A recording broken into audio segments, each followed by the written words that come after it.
Esse é o Ancapso e nós vamos falar agora sobre mais um depoimento que desmontou de novo o relatório da PF. Está sendo uma chacina esse relatório da PF, está mais do que claro com os depoimentos, as testemunhas que tem lá, que aquele relatório da PF é uma peça de ficção que não tem lógica nenhuma. A gente já falou para vocês aqui vários casos de pessoas que a PF disse que estava em determinado lugar e tem prova que estava em outro lugar, que estava pedindo Rappi, que estava pedindo Uber, que estava em outro lugar completamente diferente, o que desmonta o relatório da PF. E agora, depoimentos de generais, já teve depoimento do Freire Gomes, que também negou a coisa toda. O depoimento do cara da aeronáutica lá, que o pessoal falou que não, que confirmou tudo e coisa. Então, se você vê o depoimento dele, confirmou coisa nenhuma. Ele disse que não leu coisa nenhuma do tal da emenda de golpe lá e coisa e tal. Não confirmou nada. É a imprensa que está dizendo que o brigadeiro lá, o cara da Força Aérea, teria confirmado o general porque estão desesperados. E agora teve mais um comandante do Exército nomeado pelo Lula que desmonta também a tese do pessoal lá no 8 de janeiro e na coisa toda, no suposto golpe da PF. Isso quer dizer que o pessoal não vai condenar Bolsonaro? Infelizmente não. Como eu falei para vocês aqui, o ministro do STF já antecipa a intenção de condenar os réus durante a análise da denúncia. Isso é um absurdo completo. Eles jamais poderiam fazer isso, né? Mas está mais do que óbvio que eles querem esse caminho. A essa altura, o STF já se queimou tanto que se não tiver um golpe no Brasil, se eles não tiverem uma justificativa de que estavam impedindo um golpe no Brasil, não tem nada que eles possam dizer diferente. Então, eles vão ter que condenar Bolsonaro, vão encontrar esse golpe do Bolsonaro a qualquer custo. Mas cada vez mais fica evidente para qualquer um que olhe de forma isenta para a coisa o absurdo que é. E vamos falar também aqui do incentivo do pessoal do Trump, né? O incentivo da Lei Magnitsky, que certamente vai acabar tendo influência nessa história. Lembra? A Lei Magnitsky não tem nada a ver com o caso do Bolsonaro. A Lei Magnitsky é pela questão do Alexandre de Moraes e a briga dele com o X, com Elon Musk, com as redes sociais americanas. Mas, de certa forma, vai dar um incentivo para esse pessoal. Essa notícia foi sugerida por Oi, véi, sai Peter, Rocambole do Inferno e várias outras pessoas. Obrigado aí ao pessoal que sugeriu notícias lá no nosso site, no visãolibertaria.com. E obrigado a você que está assistindo o nosso vídeo. Se você gosta do nosso conteúdo, por favor, deixe o seu like, se inscreva aqui no canal, né? Então, mais um depoimento lá no caso das testemunhas que estão depondo lá no caso do inquérito do taxista que dormiu e impediu o golpe. O militar que foi indicado pela defesa do Mauro Cid negou ter recebido qualquer proposta de ruptura institucional, né? Então lembra, a Polícia Federal elaborou uma coisa altamente complexa de um golpe, porque tinha coisa e tal, e o resultado disso, como eu falei para vocês, é um absurdo, não tinha nada. Assim, tinha gente querendo dar golpe, vamos ser sinceros, tinha gente que queria o golpe. E tinha gente, aloprados, escrevendo documento no Word, mandando via WhatsApp um para o outro. Não, podia fazer um golpe assim, ó, é só mandar fazer isso, depois fazer aquilo. Coisa de aloprado. Ninguém que vai dar golpe vai fazer um documento no Word e ficar mandando via WhatsApp um para os outros. Isso é uma idiotice sem tamanho. Então, mas é isso que a Polícia Federal usou como prova de que teve um golpe, coisa e tal, e eles não têm mais nada além disso. Então, essa é a situação, né? Um desses casos foi justamente o general da reserva, o Júlio César Arruda, que foi comandante do Exército nomeado pelo Lula. E, aliás, só fazendo um parênteses aqui, tá? O fato de que o Lula indicou militares para o comando das Forças Armadas e o Bolsonaro colocou esses militares no comando das Forças Armadas antes do fim do mandato dele, já desmonta qualquer tese de que Bolsonaro tentaria um golpe. Para pensar.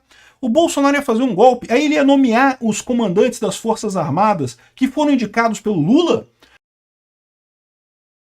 Não, o Bolsonaro nomeou os comandantes que o Lula pediu antes de sair da presidência, né? Aqui, ó. E esse cara foi um desses comandantes que foi indicado pelo Lula, ele entrou no lugar do Freire Gomes. E aqui, ó, o general da reserva César de Arruda, ex-comandante do Exército, nomeado pelo Lula, desmentiu nessa quinta-feira a principal narrativa sustentada pela PGR e pelo STF, que é a existência de um plano militar para impedir a posse do petista por meio de um golpe de Estado. Durante o seu depoimento no STF, o Arruda afirmou que não recebeu nem discutiu nenhuma proposta de ruptura institucional, o que seria um absurdo mesmo, não tem nem lógica. Se o Bolsonaro fosse dar alguma coisa, ele não ia nomear o cara que o Lula indicou, né? O general foi ouvido como testemunha no inquérito que investiga o Mauro Cid e o Alexandre de Moraes, que conduziu a audiência, né? O general relatou que o encontro com o também general Mário Fernandes aconteceu antes da posse do Lula, mas negou qualquer conversa sobre golpe. Ele esteve lá para conversar comigo no dia 28. Em seguida, ao ser questionado diretamente se discutiram algum plano para impedir a posse do Lula, o militar respondeu: não, senhor, não discutimos nada, lógico que não. Arruda ficou apenas 21 dias no cargo. O ministro da Defesa, o Múcio, afirmou que a demissão ocorreu por quebra de confiança entre o general e o governo. Por quê? Porque o general não queria expulsar as pessoas que estavam nos acampamentos dos quartéis na virada do governo, né? O pessoal que foi fazer acampamento em quartel e coisa e tal, e a posição do general é que é direito das pessoas protestarem, e de fato é direito protestar. A minha crítica sempre foi que eu não acho que fosse conveniente esse tipo de protesto. Protestar pedindo golpe é uma coisa ruim, protestar em frente de quartel é uma coisa ruim, mas direito das pessoas protestar, elas têm esse direito, né? Enfim, aqui ó, a saída foi motivada principalmente pela resistência do comando do Exército em permitir a prisão de manifestantes do acampamento em frente ao quartel-general em Brasília, na noite da invasão e depredação da sede dos Três Poderes, no 8 de janeiro. Durante a oitiva, o Arruda também negou ter impedido a entrada da polícia militar no acampamento naquela noite. Segundo ele, sua missão era acalmar e coordenar a operação com outras autoridades. Então, ele nem evitou, de fato, a prisão dos manifestantes, apenas acalmou a coisa para evitar problemas, né? E mais do que isso, também teve o problema de que ele... Aqui, outro fator que pesou para a demissão foi a resistência do Arruda em exonerar o Mauro Cid, porque, poxa, o Mauro Cid estava prometido o comando de um batalhão lá em Goiás para ele desde um ano antes dessa história toda. Caramba, é um absurdo o que fizeram com o Mauro Cid, mas tenha em mente que quem fez isso com o Mauro Cid foi a esquerda, né? Enfim, pressionado, o general manteve a nomeação. Diz que Cid já havia sido designado para o posto com quase um ano de antecedência, e aí depois o Lula trocou o general por conta disso, e aí tirou a nomeação do Mauro Cid nesse caso, né? Um absurdo completo isso daqui, e deixa muito claro que o general explicou que, olha só, não tem chance, não tem lógica nenhuma esse relatório da PF, né? Além disso, a gente teve o Gonê criticado no STF, festejado pela defesa, depois da bronca de Moraes num ex-chefe do Exército, né? Por quê?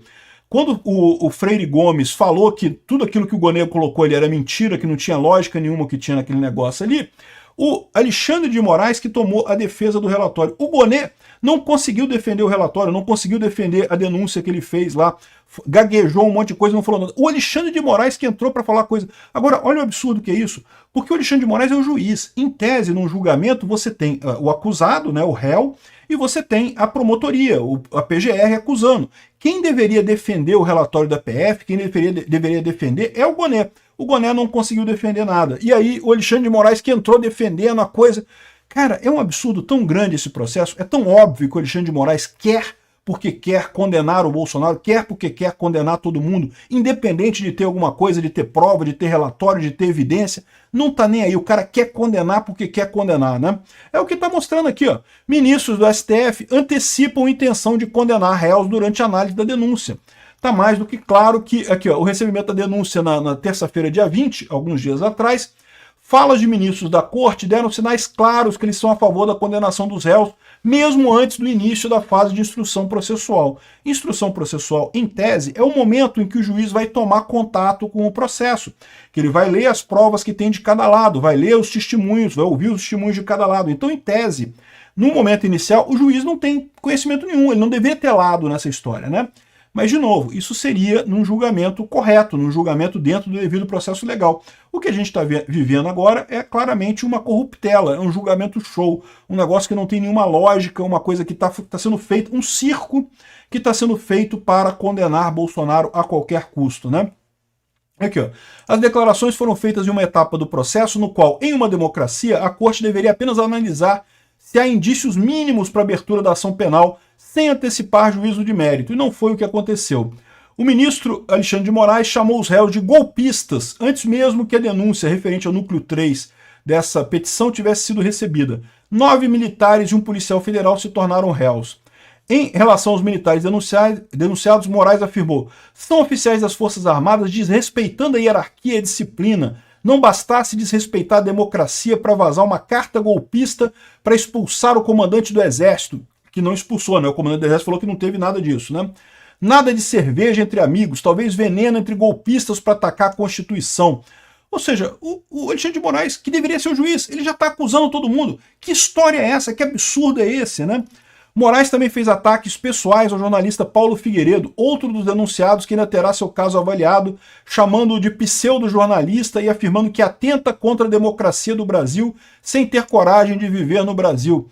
Ué, se ele já está acusado, já está culpado, como é que o Alexandre de Moraes vai julgar o caso dele, né? Diversas declarações do ministro Alexandre de Moraes evidenciam um pré-julgamento explícito sem maquiagem, abundância de adjetivos empregados ainda na fase de exame de recebimento de denúncia. Ninguém tem nenhuma dúvida que isso é um julgamento show, que o resultado já está estabelecido. Não tem nada de jurídico nisso daqui. Isso aqui é só mesmo fantasia do Alexandre de Moraes, né? Agora, de novo, o pessoal está preocupadíssimo com a questão da soberania nacional no caso do Trump fazendo medidas contra o Alexandre de Moraes. É muito importante lembrar que o caso do Trump, da Lei Magnitsky contra o Alexandre de Moraes, certamente aconteceria no contexto não desse caso do Bolsonaro. Esse caso do Bolsonaro não está sendo avaliado, mas sim no caso da proibição do X ou da censura que o Alexandre de Moraes tem imposto às redes sociais aqui no Brasil. Agora, não deixa de ser um fator que vai afetar essa coisa toda. O Alexandre de Moraes está esperando chegar no final desse julgamento como grande herói, que, entre aspas, salvou a, entre aspas, democracia do Brasil com o julgamento dele. E não vai chegar assim, vai chegar como um cara condenado nos Estados Unidos pelo crime de ser um ditador, pelo crime de censurar as pessoas no Brasil, pelo crime de perseguir a direita aqui no Brasil. Ele está achando que terminando o julgamento do Bolsonaro, não, Bolsonaro foi condenado, agora o fato está consumado, consumou-se a condenação do Bolsonaro. Ele está achando que isso vai acalmar a sociedade brasileira. A partir daqui não muda mais nada. Ele está muito enganado, mas muito enganado mesmo. As coisas mal começaram, essa coisa toda dessa perseguição contra a direita, isso ainda vai muito longe no sentido contrário, no sentido de apontar os culpados disso e das pessoas pagarem por isso. Eu tenho certeza que o Alexandre de Moraes vai acabar pegando cadeia por tudo isso que ele está fazendo aqui. Obrigado por assistir o vídeo até o final. Além de curtir, compartilhar e se inscrever no canal, considere se tornar patrocinador com valores a partir de R$ 1,99. Clique no botão Seja Membro abaixo para saber as condições e vantagens de patrocinar o canal. Mais informações sobre o nosso projeto, visite nossos sites indicados na tela.